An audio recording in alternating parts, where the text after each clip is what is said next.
شهر رمضان الذي انزل فيه القرآن زمانہ آج بھی قرآن سے ہی فیض پائے گا، مٹے گی ظلمت شب اور ستارہ جگمگائے گا۔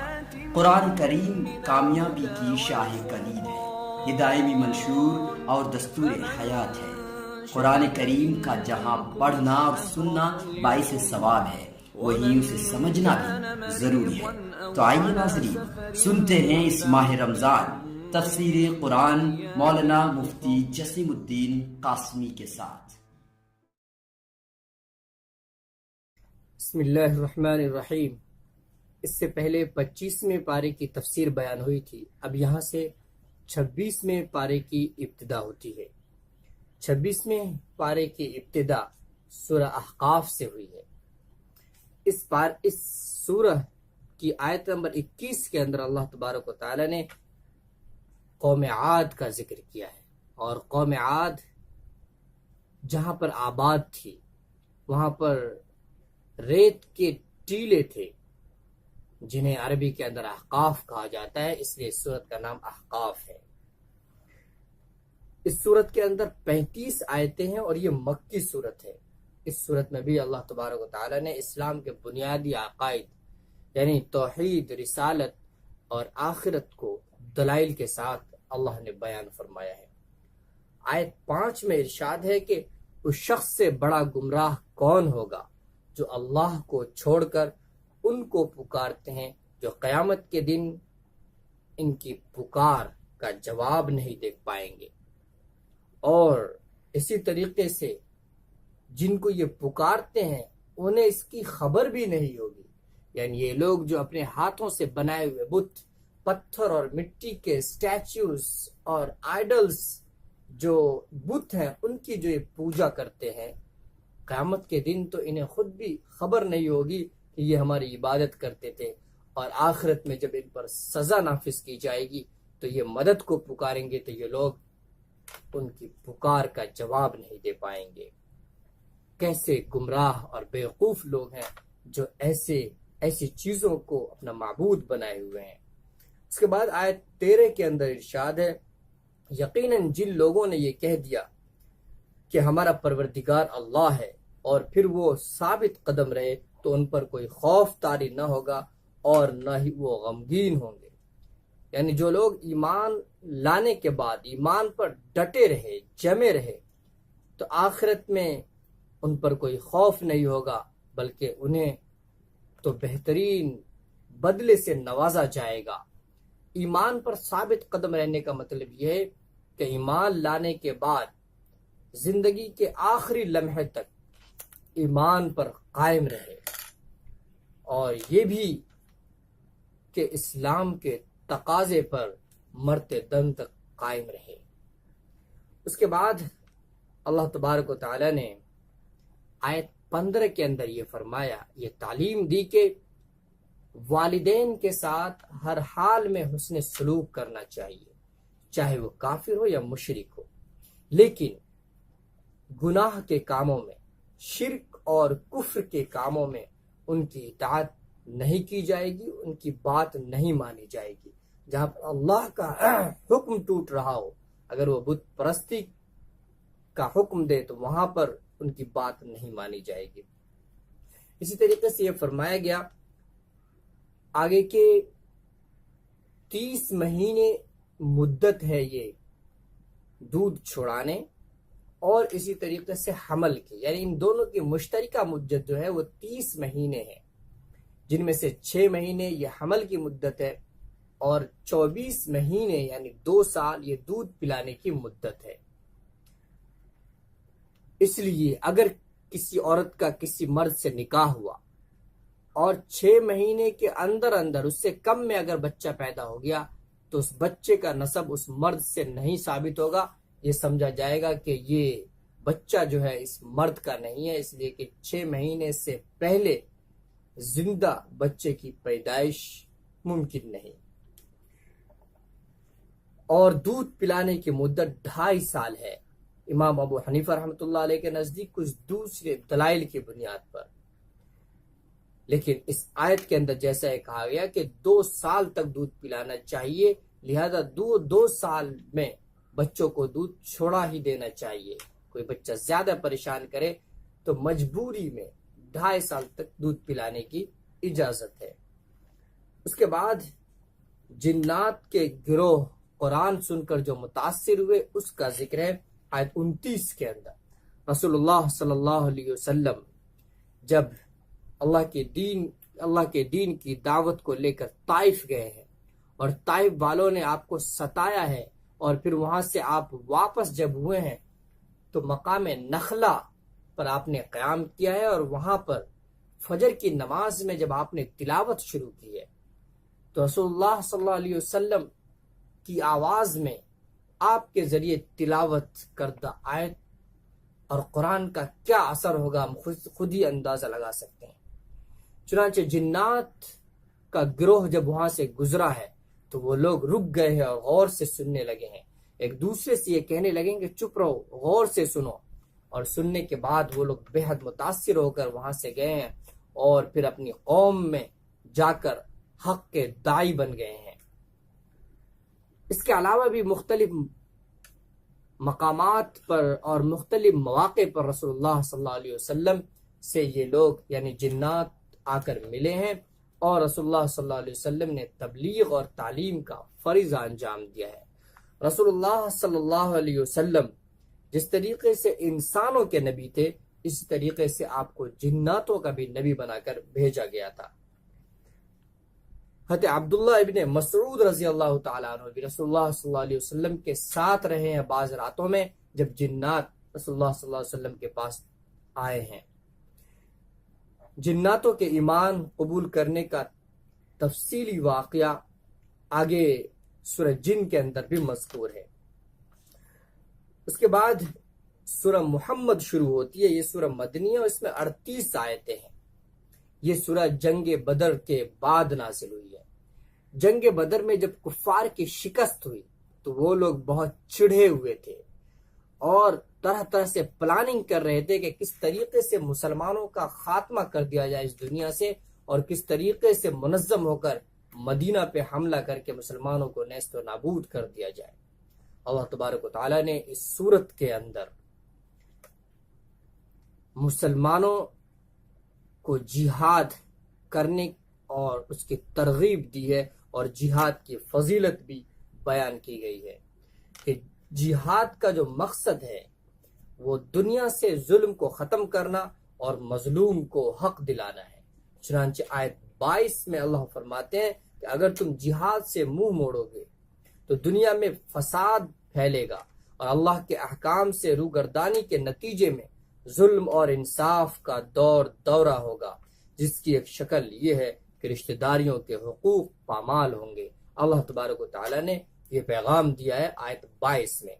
آیت 23 کے اندر اللہ تبارک و تعالیٰ نے اللہ و رسول کے اطاعت والے اعمال کو برباد نہ کرنے کی ہدایت دی ہے۔ لا تبطلوا اعمالکم، یعنی کوئی بھی عمل کو توڑنا شروع کرنے کے بعد جائز نہیں۔ اسی لیے اسی آیت کی بنیاد پر فقہاء نے لکھا ہے کہ اگر کوئی نفلی عبادت ہو تو اس کو آدمی کرے تو ثواب، نہ کرے تو گناہ بھی نہیں، لیکن اگر اس کو شروع کر دیا تو اب اس عمل کو توڑ نہیں سکتے، توڑنے کی صورت میں قضا لازم ہوگی۔ چنانچہ نفلی روزے یا نفلی نماز اگر کوئی شروع کر دے تو اب وہ لازم ہو جاتی ہے وہ عبادت، اور اگر بیچ سے توڑ دیتا ہے تو پھر اس کی قضا بھی لازم ہوتی ہے۔ آیت 35 میں ارشاد ہے، لہذا اے مسلمانوں تم کمزور پڑھ کر صلح کی دعوت نہ دو، تم ہی سر بلند رہو گے، اللہ تمہارے ساتھ ہے اور تمہارے اعمال کو ہرگز اللہ برباد نہیں کرے گا۔ اس آیت کے اندر اللہ تبارک و تعالیٰ نے صلح کی دعوت دینے سے منع کیا ہے۔ اس کا مطلب یہ ہے کہ بزدلی کی وجہ سے صلح کی دعوت نہ دو، ورنہ صلح کو اللہ تبارک و تعالیٰ نے بہتر قرار دیا ہے۔ چنانچہ سورہ انفال کے اندر صاف مذکور ہے کہ اگر دشمن صلح کے لیے جھکیں تو تم بھی صلح کے لیے جھک جاؤ۔ اسلام کے اندر صلح کا جو راستہ یہ بہتر راستہ ہے، لیکن بزدلی کی وجہ سے نہیں ہونی چاہیے، بلکہ دنیا کے اندر انصاف کو قائم رکھنے اور امن کو قائم رکھنے کے لیے ہونا چاہیے۔ اس کے بعد سورہ فتح شروع ہوتی ہے۔ یہ سورہ مدنی ہے اور اس میں 29 آیتیں ہیں۔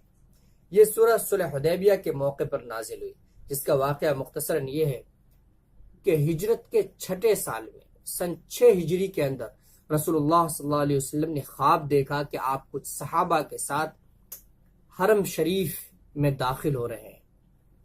اللہ کے رسول صلی اللہ علیہ وسلم نے یہ ارادہ کیا کہ عمرہ کریں، اس خواب کی تعبیر آپ نے یہ سمجھی، اور 1400 صحابہ کو لے کر عمرہ کے لیے روانہ ہوئے ہیں۔ جب مکہ کے قریب پہنچے ہیں تو آپ کو یہ اطلاع ملی ہے کہ مکہ والوں نے ایک لشکر تیار کر لیا ہے تاکہ مسلمانوں کو مکہ میں داخل ہونے سے وہ روک سکیں۔ اللہ کے رسول صلی اللہ علیہ وسلم نے حضرت عثمان غنی رضی اللہ تعالیٰ عنہ کو مکہ بھیجا ہے تاکہ ان سے بات چیت کرے، انہیں مقصد بتلائے کہ ہم جنگ کرنے نہیں آئے بلکہ ہم تو اللہ کی عبادت کرنے آئے، اللہ کے گھر میں داخل ہوں گے اور عمرہ کر کے واپس ہو جائیں گے۔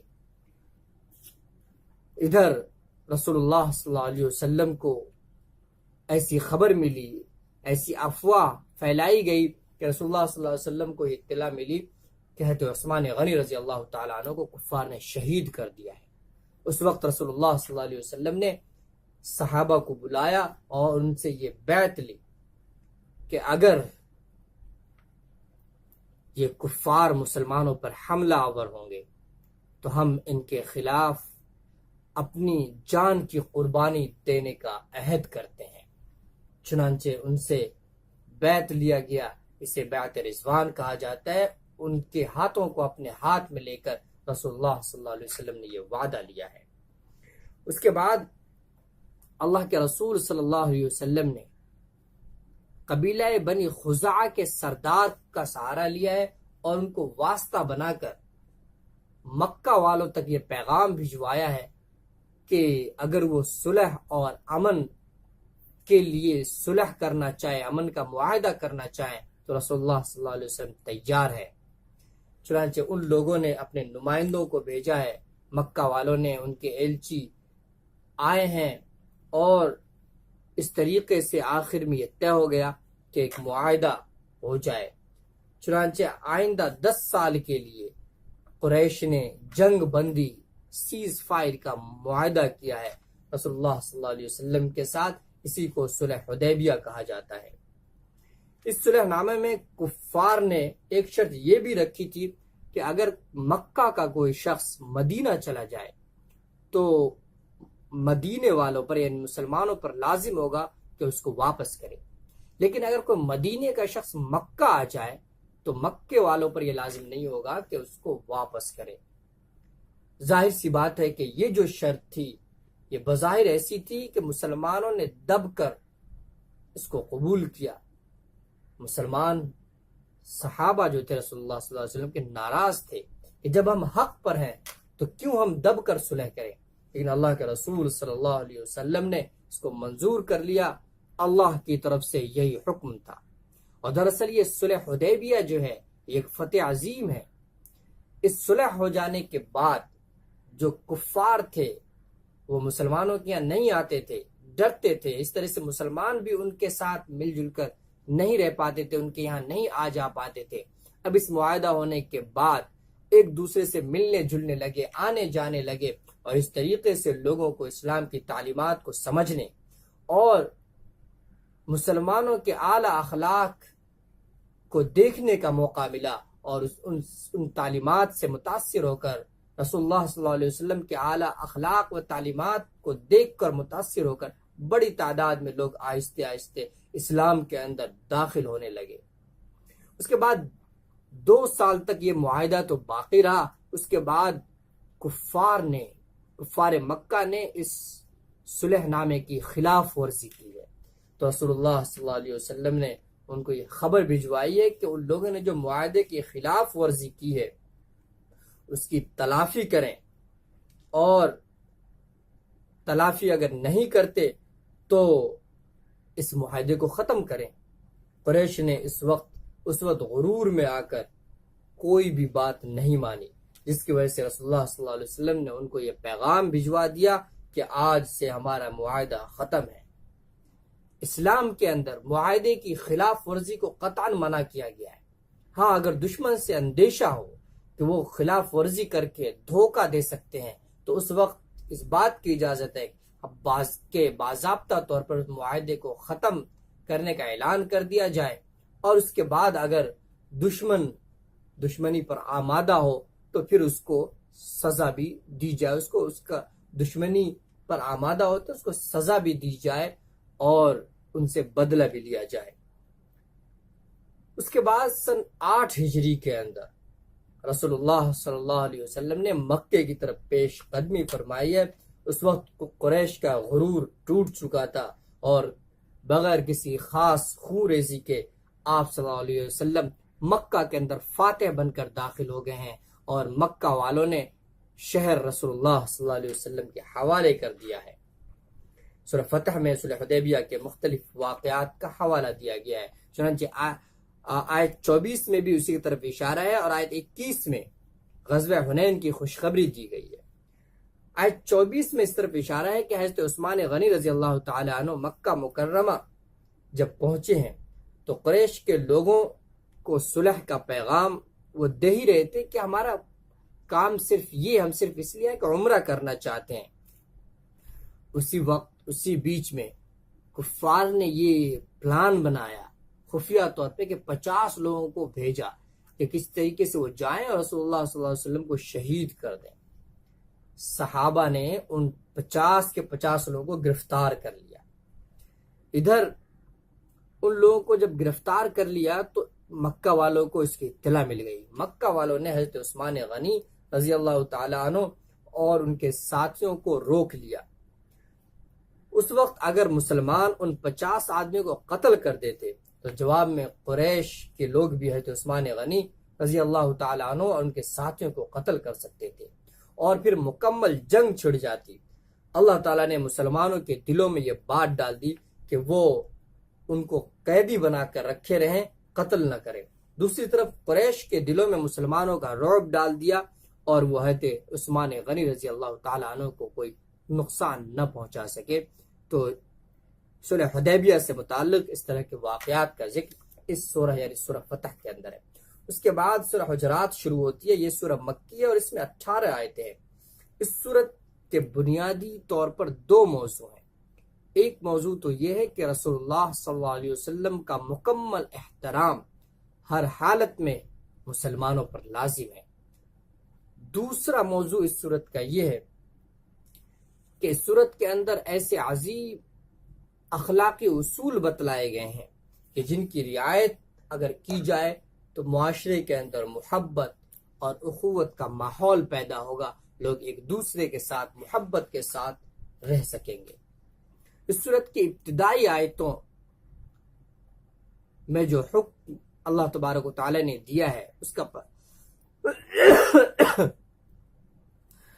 ان آیتوں کا شان نزول یہ ہے کہ رسول اللہ صلی اللہ علیہ وسلم کے پاس بہت سارے وفود آیا کرتے تھے، ڈیلیگیشنز آتے تھے، اور اللہ کے رسول صلی اللہ علیہ وسلم ان سے بات چیت کرتے تھے، انہیں ایمان کی دعوت دیتے تھے، اور ان میں سے کسی ایک شخص کو امیر بھی بنا دیا کرتے تھے۔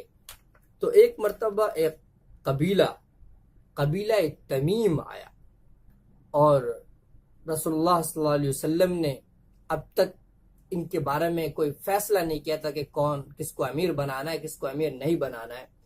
حضرت عمر بن خطاب رضی اللہ تعالیٰ عنہ نے ان میں سے ایک شخص کے بارے میں رائے دی، حضرت ابوبکر صدیق رضی اللہ تعالیٰ عنہ نے دوسرے شخص کے بارے میں رائے دی، اور بحث کی سی کیفیت پیدا ہو گئی، تھوڑا شور جیسا ماحول پیدا ہو گیا۔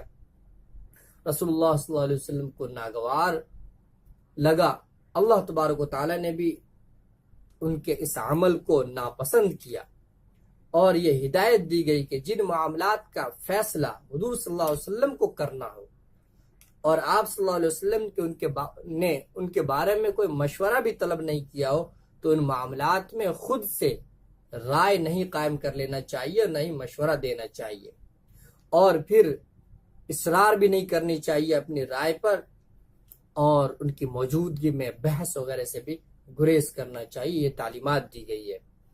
اس کے بعد دوسری اور تیسری آیتوں میں یہ ہدایت بھی دی گئی ہے کہ آپ صلی اللہ علیہ وسلم کی مجلس میں بیٹھ کر آواز کو پست رکھ کر بات کریں۔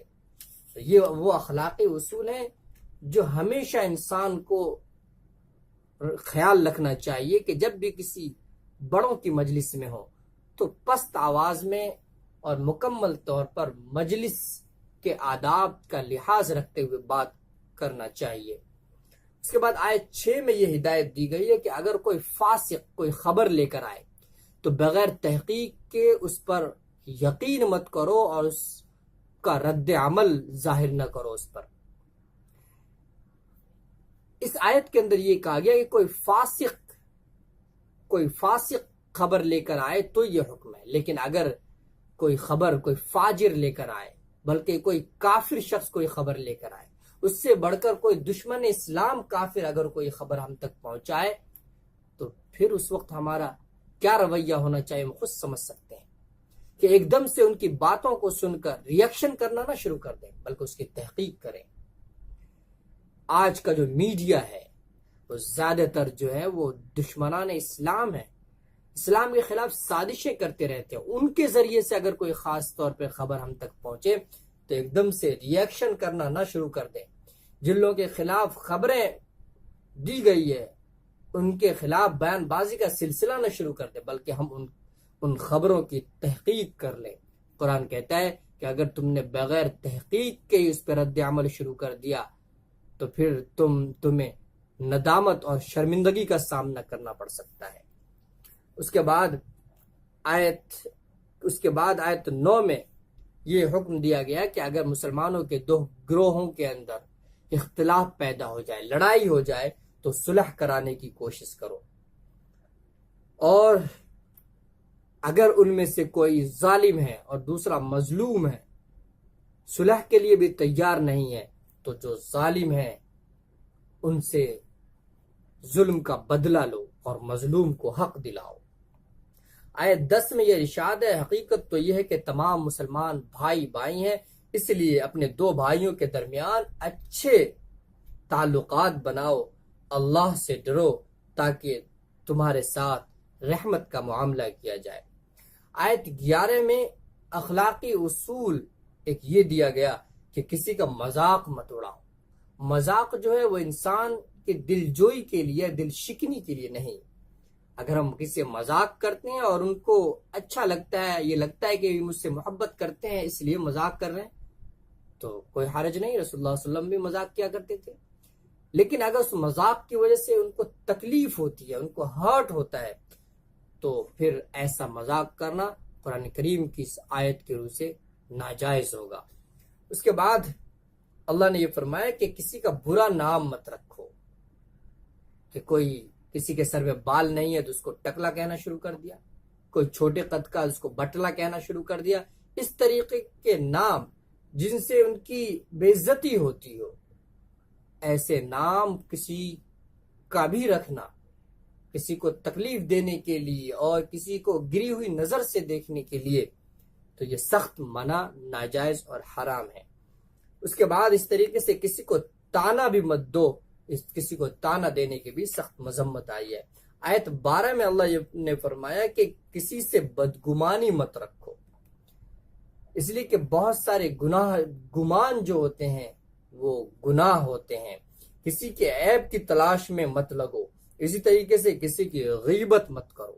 اور آگے قرآن نے یہ بھی کہا ہے کہ بہت سے گمان سے بچو، بعض گمان گناہ ہوتے ہیں، اور کسی کی ٹوہ میں نہ لگو، یعنی کسی کے عیب کی تلاش میں نہ لگے رہو اور ایک دوسرے کی غیبت نہ کرو۔ اور پھر فرمایا کیا تم میں سے کوئی یہ پسند کرے گا کہ اپنے مردے بھائی کا گوشت کھائے؟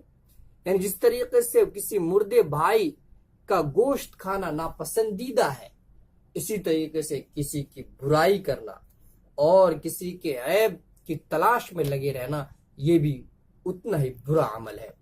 آیت 13 میں اللہ تبارک و تعالیٰ نے مساوات اور برابری کا یہ ایک عظیم اصول بتلا دیا کہ کسی کی عزت و شرافت کا معیار اس کی قوم، اس کا قبیلہ یا علاقہ نہیں، وہ کس قبیلے سے تعلق رکھتا ہے، کس رنگ کا ہے وہ، یا اسی طریقے سے کس علاقے کا رہنے والا ہے، اس کی وجہ سے کوئی باعزت نہیں ہو جاتا، بلکہ عزت اور شرافت کا جو معیار ہے اللہ تبارک و تعالیٰ کے نزدیک وہ تقوی ہے.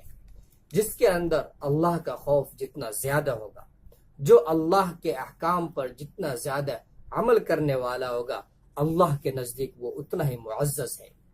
اس کے بعد سورہ قاف شروع ہوتی ہے. یہ سورہ مکی ہے اور اس میں 45 آیتیں ہیں. اس سورت کا بنیادی موضوع آخرت کا اس بات، اسلام کے عقائد میں عقیدہ آخرت کو بنیادی اہمیت حاصل ہے.